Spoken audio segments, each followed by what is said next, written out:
Hi ha un moment que em vaig enfadar amb l'entrenador, aquest tio està boig, un 800 perquè m'avorria perseverant i no desmotivar-te. Aquest any les vaig passar molt negres. Et diria la d'Olot, que depèn de tu mateix. El 8-11. Hosti, 94, eh? Jo crec que són dels papes. El Barça havia perdut contra el Liverpool 4-0. L'endemà torna a sortir el sol. Jo em poso molt nerviós. Quan millor surten les coses és quan va sense pressió, 100%. No em pots fer això! De Besa, Messi, Jan Sales, Gerard Piqué, Kylian Jornet, Neymar.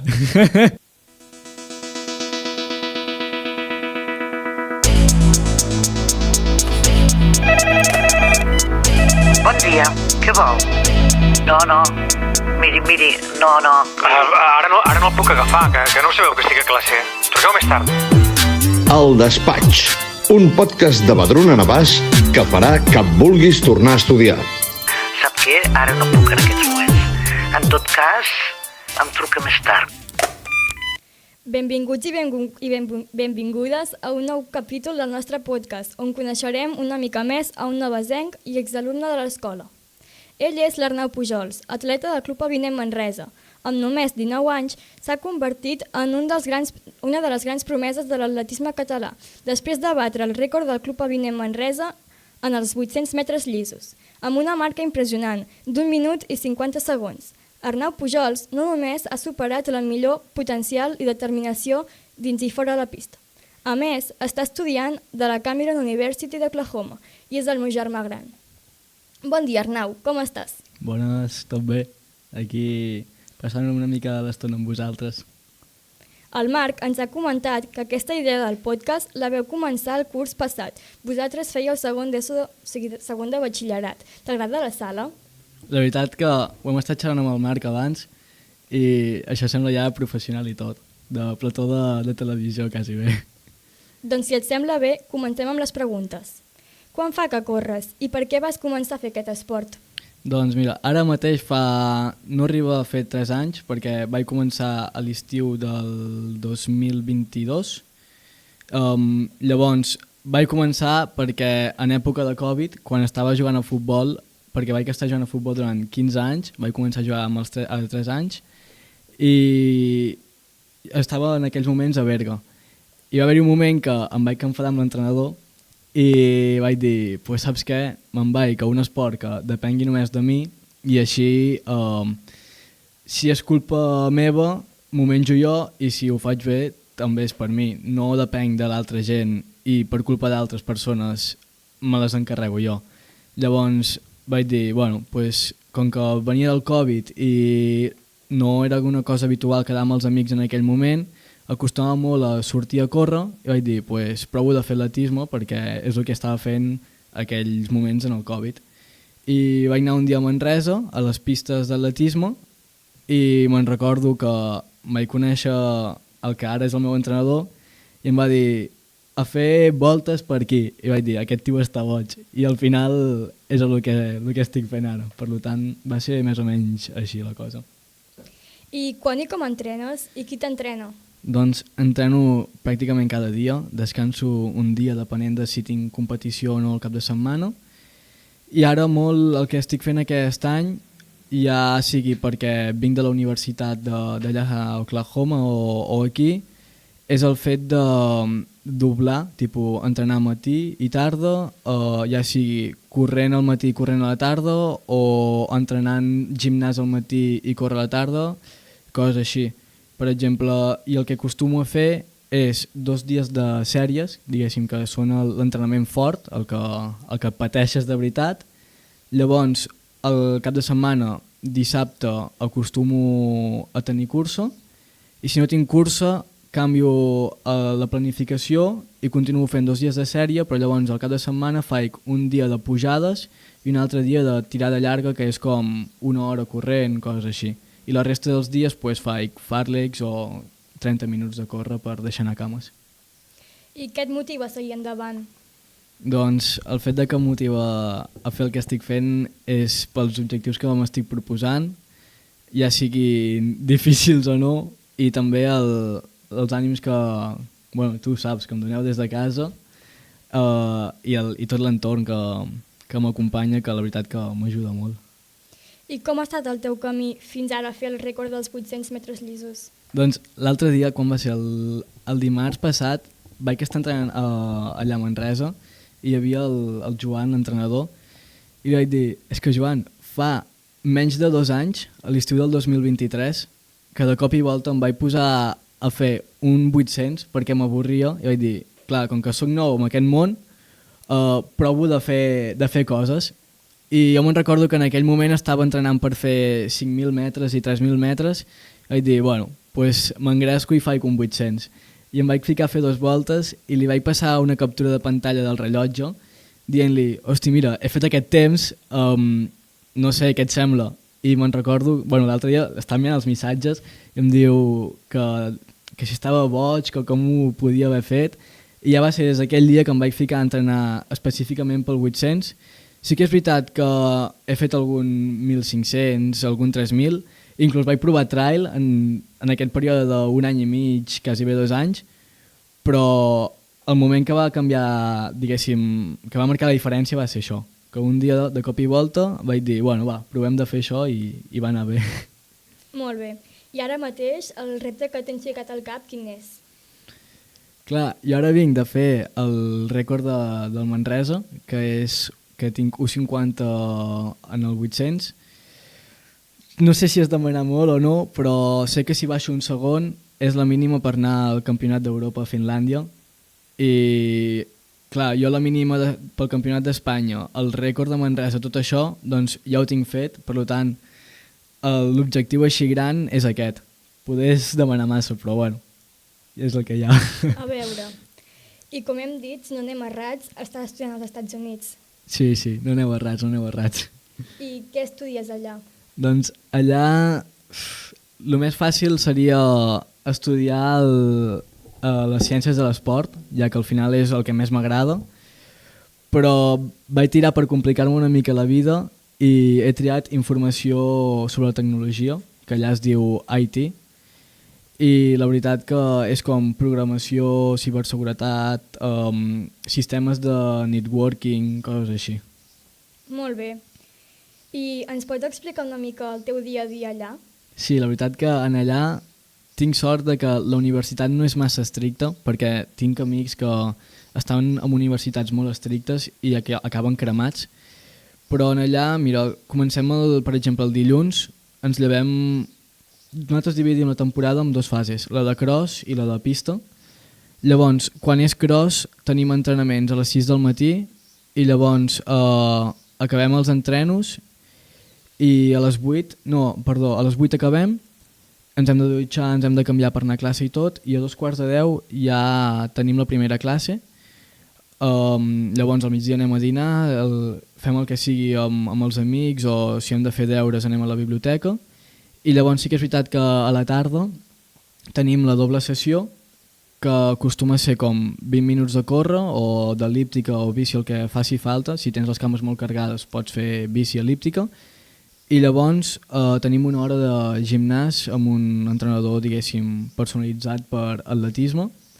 I això és en època de cross. En època de pista és com que ho fem a l'inversa. Fem a les 7 del matí la doble sessió i a les 4 de la tarda fem l'entrenament fort, diguéssim. I llavors el problema d'allà és que, com que és tot molt gran, les setmanes que tenim competició, clar, jo m'he fet viatges amb el bus d'allà de la universitat de 12 hores. Això t'implica que si tens la competició el dissabte has de marxar el dijous i arribes el diumenge a la nit. Per tant, hi ha molts dies que les setmanes d'entreno varien molt en base a les hores de viatge que tenim de competició. Molt bé. I allà, als Estats Units, hi vas anar amb beca esportiva. Com la vas aconseguir?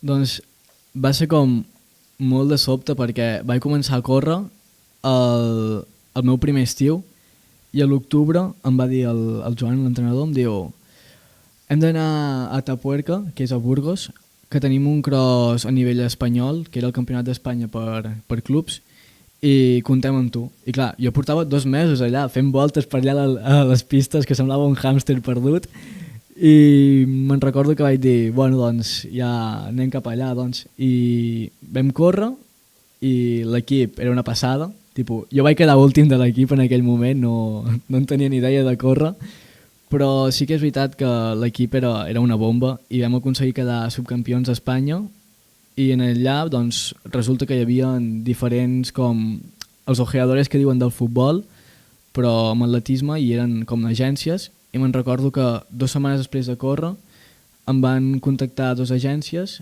i llavors em vaig ficar a xerrar amb una, diguéssim, més seriosament i em van dir que estaven interessats en això d'anar als Estats Units i la beca d'atletisme i llavors l'agència el que t'ajuda és l'intermediari entre tu i la universitat i el que vam fer va ser com diverses entrevistes amb diferents universitats i llavors en base, seré sincer, en base al que em pagaven una i al que em pagaven les altres, doncs vaig triar, perquè al final allà la universitat és caríssima i has de triar per al nivell econòmic.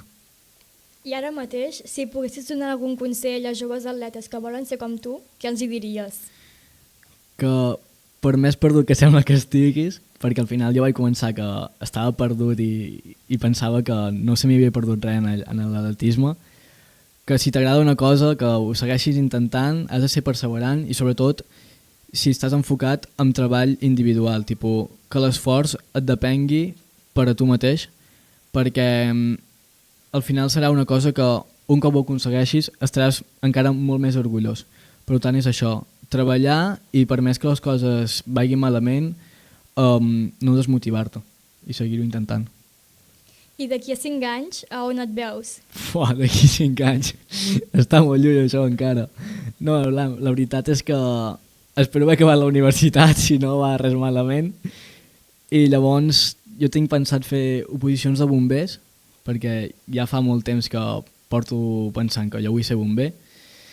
I amb tema atletisme, doncs, clar, no sé com funciona això del bomber, tipus, si tinc el temps necessari que tinc ara per seguir entrenant i seguir diguéssim, el nivell al que estic ara, que tant de bo pugui estar encara a molt més nivell, però no sé si el fet d'això de preparar les oposicions i aquestes coses farà que em tregui més temps i el meu nivell disminueixi. Jo espero que no, però la veritat és que amb 5 anys em veig seguint corrent, fent de bomber i el que faci falta.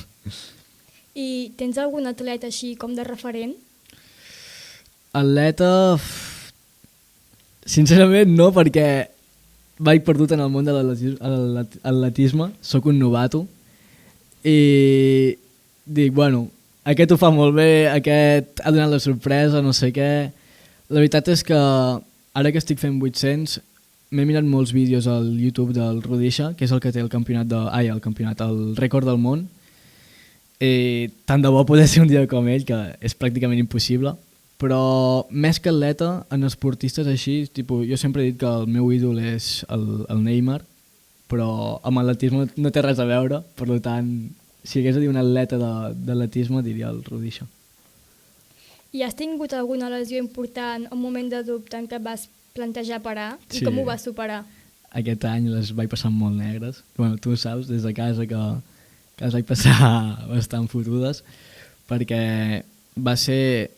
Jo era en aquell moment, va ser l'octubre, en aquell moment era el tercer més ràpid de l'equip i al final era cross country, que és com córrer entremig dels camps, i els campionats hi anaven més o menys els 5-7 primers de l'equip i clar, i era com que, vale, estic dins, l'únic que he de fer seguir és entrenar perquè no em baixi el nivell. I no sé si va ser per al fet de que vaig passar de fer 800 metres a l'estiu passat a llavors fer-ne 8 quilòmetres que vaig petar. Vaig haver d'anar a l'hospital a que em fessin ressonància magnètica, radiografies, perquè tenia les dues tíbies, tant la dreta com l'esquerra, que em feien molt mal. Cada passa que feia era com si em clavessin un ganivet i vaig patir molt i això va ser a finals d'octubre i fins al gener que vaig tornar aquí no vaig poder córrer, vaig haver d'anar aquí a Manresa amb el Juanjo, que la veritat que em va ajudar molt perquè ens pensàvem que tenia una fractura per estrès i si era fractura per estrès era mínim un any sense poder córrer perquè entre la recuperació i tot era molt fotut i per sort amb el Juanjo em va trobar que el que tenia era líquid a la tíbia, que era com una periostitis i m'ho va solucionar molt bé i la veritat que estic molt agraït perquè si no, no sé què hagués fet. Perquè allà als Estats Units em van dir que no tenia res, que seguís corrent, i la veritat que jo seguia corrent i em feia molt mal, per tant el Juanjo em va salvar. I quina és la pista que més t'ha agradat córrer i on t'agradaria córrer en un futur? A nivell de paisatge o a nivell de... Les dues coses. De paisatge et diria la d'Olot. La d'Olot és un espectacle, per mi és probablement una de les millors d'Europa, perquè està al mig del bosc i és tipus, no se't fa tant com una rutina el fet de fer voltes, perquè és molt distret. A nivell de cosa sentimental, poder et diria la de l'any passat del Campionat d'Espanya, de Castelló, perquè va ser el meu primer Campionat d'Espanya d'aire lliure, i et diria per això. I de pista que m'agradaria córrer, si pogués demanar, et diria la de Los Angeles, que és a les pròximes Olimpiades, o si no a Austràlia, que és les Olimpiades del 2032. Molt bé. I què és el que més t'agrada d'aquest esport? Doncs una mica com el consell que he donat abans, de que al final tu t'esforces per aconseguir-ho i si et va malament és perquè has deixat de posar l'esforç i la motivació que et tocava posar.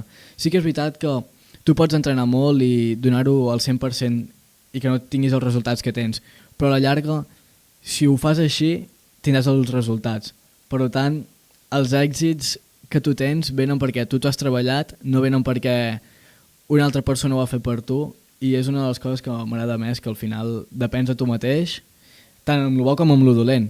Amb el dolent, doncs, llavors t'ajuda a veure que has de seguir intentant-ho, o bé, si estàs passant per una mala ratxa, t'enfonses i és molt complicat sortir d'allà. Però el que més m'agrada és això, que depens de tu mateix. I tens algun dorsal preferit, així? Quan vaig començar, el primer any, me'n recordo que anava dient «Uau, ojalà que em toqui l'11», perquè amb el futbol feia servir l'11 i era com el meu número preferit, perquè també venia del Neymar, de fer-lo servir amb el Barça, i anava dient «Uau, vull l'11», però al final, a la que veus que els dorsals van pel número de llista, ja sigui per inscripció de més tard o més d'hora, per inscripció de ordre alfabètic en la teva primera lletra del cognom, al final no ho pots controlar, i vaig dir, pues, saps què? Al final hauré de córrer bé, tant si tinc l'11 com si no, i no tinc cap dorsal. Per exemple, ara el dissabte que vaig fer el rècord, vaig agafar el dorsal i veig 94, i el papa em diu «Hosti, 94, eh?» I em dic, papa, és un número. Al final hauré de córrer tant si porto el 94 com si porto el 95. I no tinc cap número en concret. Perfecte. I hi ha alguna cursa o competició que somies disputar algun dia, com uns Jocs Olímpics, algun Mundial? Sí, tot el que sigui a nivell internacional, que sigui deixant de banda el club, tipus anant per Espanya, ja sigui un Mundial, unes Olimpiades, un Europeu, és, diguéssim, la màxima aspiració que té qualsevol atleta. A no ser que ja hagis anat a unes Olimpiades i la pròxima aspiració sigui fer medalla o alguna similar, però jo crec que qualsevol persona somia amb això.